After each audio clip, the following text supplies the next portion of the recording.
कोई basic facility भी मौजूद नहीं है, तो आखिर मार्स पर इंसानों की कॉलोनी बनाना मुमकिन कैसे होगा? जेम टीवी की वीडियोस में एक बार फिर से खुशामदीद। नाजरीन, यही वो सवालात हैं जिनके जवाब आप इस वीडियो में जान सकेंगे। सबसे पहले बात करते हैं कि जब इस अर्थ पर इंसान के रहने की सारी नेचुरल फैसिलिटीज मौजूद हैं, तो फिर इंसानों को मार्स पर भेजने की जरूरत ही क्या है? पिछली कई सदियों से हमारे प्लेनेट अर्थ की हेल्थ के ऊपर जो भी रिसर्च हो रही थी, अफसोस के साथ उन तमाम रिसर्च के रिजल्ट्स नेगेटिव आए हैं। साइंसदानों का कहना है कि जब से इंसान ने फॉसिल फ्यूल्स यानी पेट्रोल और गैस का इस्तेमाल शुरू किया है, तब से अर्थ का टेम्परेचर बढ़ता चला जा रहा है और एक वक्त ऐसा आएगा जब ये टेम्परेचर इतना ज्यादा हो जाएगा कि अर्थ पर किसी भी जानदार का रहना मुमकिन नहीं होगा। एक सर्वे के मुताबिक हर 10 सालों में अर्थ का एवरेज टेम्परेचर 0.16 डिग्री सेल्सियस जितना बढ़ रहा है। यानी जिन गर्म इलाकों में अभी इंसान बसते हैं, अगर ये सब ऐसे ही चलता रहा तो आज से 150 सालों के बाद वहाँ इंसान का रहना मुमकिन नहीं होगा। टेम्परेचर बढ़ने की वजह से ग्लेशियर्स भी धड़ाधड़ पिघल रहे हैं, जिनकी वजह से फ्लड्स, साइक्लोन्स और सुनामी का चांस भी बढ़ता जा रहा है। बात सिर्फ फ्यूल के इस्तेमाल की ही नहीं है। इस पॉल्यूशन ने हमारे अर्थ की ओजोन लेयर को भी डैमेज कर दिया है। वो ओजोन लेयर जो सूरज से निकलने वाली जानलेवा रेस से हमें बचाती है, वो भी अब आहिस्ता आहिस्ता करके डैमेज होती जा रही है। यानी एक तरफ पॉल्यूशन से पैदा होने वाली गर्मी और दूसरी तरफ खौफनाक सोलर रेडिएशंस। साइंसदानों को एक बात तो कंफर्म हो चुकी है कि एक ना एक दिन हमारा अर्थ रहने के काबिल नहीं बचेगा, और यही वजह है कि हम इंसान अपने लिए एक दूसरा घर यानी एक दूसरा प्लेनेट अभी से ढूंढ रहे हैं। लेकिन सिर्फ मार्स ही क्यों? हमारे सोलर सिस्टम में तो दूसरे भी कई प्लैनेट्स मौजूद हैं, तो फिर आखिर मार्स को ही क्यों चुना जा रहा है?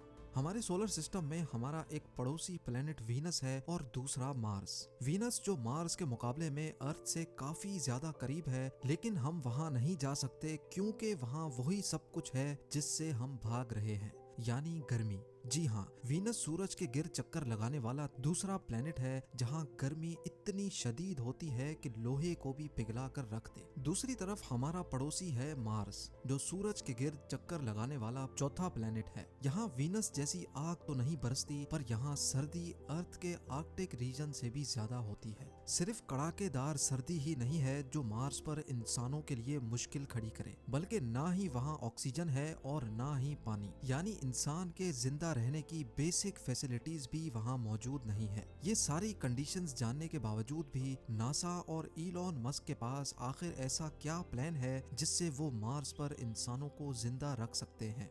इलॉन मस्क के प्लान के मुताबिक 2026 में पहले मार्स पर इंसानों का एक छोटा ग्रुप जाएगा। इस ग्रुप के पास कम से कम 2 साल जिंदा रहने की तमाम चीजें मौजूद होंगी, यानी खाना पीना, ऑक्सीजन और प्रेशराइज्ड सूट्स। लेकिन इस ग्रुप के वहां जाने से भी पहले मार्स पर एक प्रोटेक्टिव शेल्टर बनाना बहुत ही जरूरी है, क्योंकि मार्स पर मिट्टी के खौफनाक तूफान इंसानों को नुकसान पहुंचा सकते हैं। ये प्रोटेक्टिव शेल्टर्स मार्स पर मौजूद मिट्टी से ही बनाए जाएंगे, लेकिन जब मार्स पर इंसान नहीं होंगे तो ये शेल्टर आखिर बनाएगा कौन?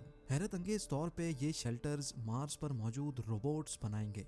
आर्टिफिशियल इंटेलिजेंट रोबोट्स को इंसानों से पहले मार्स पर भेजा जाएगा। ये एक खास किस्म के रोबोट्स होंगे जो वैसे तो अलग अलग हिस्सों में काम कर सकेंगे, लेकिन जरूरत पड़ने पर वो आपस में जुड़ भी सकेंगे। ये रोबोट्स इंसान के काम करने से काफी ज्यादा फास्ट काम कर सकेंगे, जिनमें कैमरास, सेंसर्स, मिट्टी खोदने के लिए एक्सकवेटर्स और 3D प्रिंटर यूनिट्स भी लगे होंगे। सोलर एनर्जी से चलने वाले ये रोबोट्स पहले तो सेंसर्स की मदद से एक खास किस्म की मिट्टी ढूंढेंगे। जिस जगह पर वो खास मिट्टी ज्यादा पाएंगे, वहीं वो अपना बेस यूनिट कायम कर लेंगे। इन रोबोट्स में से जिसका काम डिगिंग का होगा, वो उस जगह को खोदकर मिट्टी को कलेक्ट करेगा और फिर छोटे छोटे रोबोट्स ये मिट्टी रिफाइनिंग यूनिट तक लेकर जाएंगे। रिफाइनिंग के बाद ये मिट्टी 3D प्रिंटर यूनिट तक पहुंचाई जाएगी, जो एक एक लेयर करके 3D प्रिंट करते जाएंगे।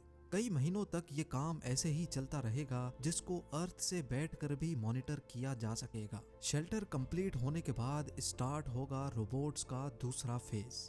अब मार्स पर पहली बार इंसानों का एक ग्रुप लैंड करेगा। क्योंकि इंसान यहाँ पहली बार लैंड करेंगे, इसीलिए इनके पास काफी सारा सामान भी मौजूद होगा। मार्स पर मौजूद रोबोट्स इंसानों को वहाँ वेलकम करेंगे, उनका सामान उठाकर लैंडिंग साइट से बेस यूनिट तक लेके जाएंगे और बेस यूनिट के शेल्टर के अंदर छोटे छोटे यूनिट्स को रखा जाएगा जो अपने आप इन्फ्लेट हो जाएंगे।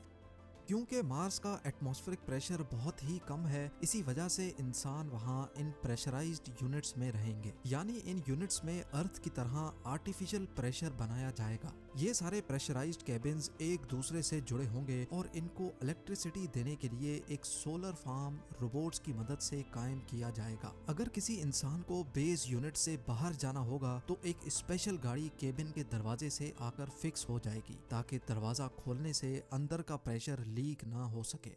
अब बारी होगी मार्स पर एक ग्रीन हाउस बनाने की ताकि मार्स पर वेजिटेशन की जा सके। साइंस रिसर्च के मुताबिक मार्स पर स्टार्टिंग में सिर्फ पोटैटोज और बीन्स लगाए जा सकेंगे। ग्रीन हाउस के अंदर प्लांट्स जैसे जैसे बड़े होंगे उनमें से एक ऐसी चीज निकलेगी जिसका होना मार्स पर बहुत ही ज्यादा जरूरी है और वो है ऑक्सीजन। जी हाँ, ये प्लांट्स मार्स पर सब्जियों के अलावा इंसानों को ऑक्सीजन भी देंगे, लेकिन ये ऑक्सीजन इतना ज्यादा नहीं होगा, इसलिए जल्द अज जल्द मार्स पर ऑक्सीजन बनाने का भी बंदोबस्त किया जाएगा। हैरत अंगेज तौर पे ये एक्सपेरिमेंट मार्स रोवर पहले ही कर चुका है। एक स्पेशल डिवाइस जो सोलर एनर्जी के जरिए ऑपरेट होगी, वो मार्स के एटमॉस्फेयर से कार्बन डाइऑक्साइड को लेकर उसमें से हीट और इलेक्ट्रिकल करंट पास करेगी, जिससे ऑक्सीजन कार्बन डाइऑक्साइड से अलग हो जाएगा और उस ऑक्सीजन को कलेक्ट कर लिया जाएगा। यानी अब इंसानों की एक छोटी टीम वहाँ ऑक्सीजन भी बना सकेगी। खाने के लिए उनके पास सिर्फ 2 डिश ही सही पर खाना मौजूद होगा और मार्स की जमीन के नीचे फ्रोजन वाटर मार्स पर मौजूद रोवर पहले ही ढूंढ चुका है, तो उस बर्फ को पिघलाकर पानी भी बनाया जाएगा।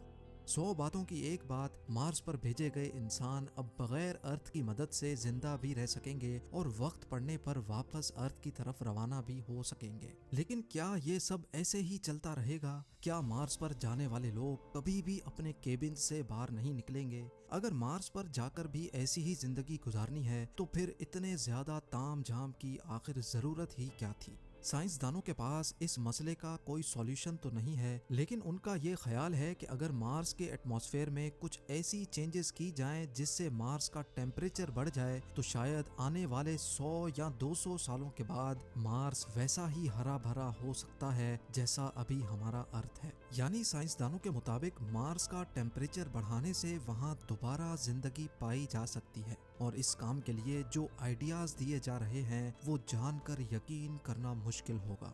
एक MIT स्टूडेंट मार्गरीटा मैरिनोवा का आइडिया है कि मार्स पर रोबोट्स की मदद से फैक्ट्रीज बनाई जाएं जो सुबह शाम और दिन रात सिर्फ एक ही काम करेंगी। उनका काम होगा सिर्फ धुआं निकालना और उस धुएं की वजह से मार्स में भी वही सब कुछ होगा जो अर्थ के साथ हो रहा है, यानी ग्लोबल वार्मिंग। दूसरी तरफ इलॉन मस्क ने भी मार्स का टेम्परेचर बढ़ाने के लिए एक आइडिया दिया है और वो ये है कि मार्स पर न्यूक्लियर वेपन इस्तेमाल किए जाएं। उनका कहना है कि मार्स पर 10,000 न्यूक्लियर मिसाइल्स फायर किए जाएंगे तो वहाँ की आइस भी मेल्ट होगी और वहाँ का ओवरऑल टेम्परेचर भी बढ़ेगा, जिसकी वजह से मार्स जल्द अज जल्द इंसानों के रहने के काबिल बन सकेगा। नाजरीन, इलॉन मस्क और नासा का अभी तक का प्लान यही है कि 2026 में पहले इंसानों का छोटा ग्रुप वहां जाकर मुख्तलिफ एक्सपेरिमेंट्स करेगा और फिर हर 2 सालों के बाद जब अर्थ और मार्स एक दूसरे के करीब आ जाते हैं तब वहां मजीद लोग भेजे जाएंगे। 2050 तक मार्स पर 10 लाख लोग ऐसे ही प्रेशराइज्ड केबिन्स में रहेंगे और साथ साथ मार्स का टेम्परेचर बढ़ाने के लिए भी कोशिशें की जाएंगी। उनका ख्याल है कि 100 या 200 सालों के बाद वो मार्स को भी अर्थ जैसा प्लेनेट बनाने में कामयाब हो जाएंगे। उम्मीद है जेम टीवी की ये वीडियो भी आप लोग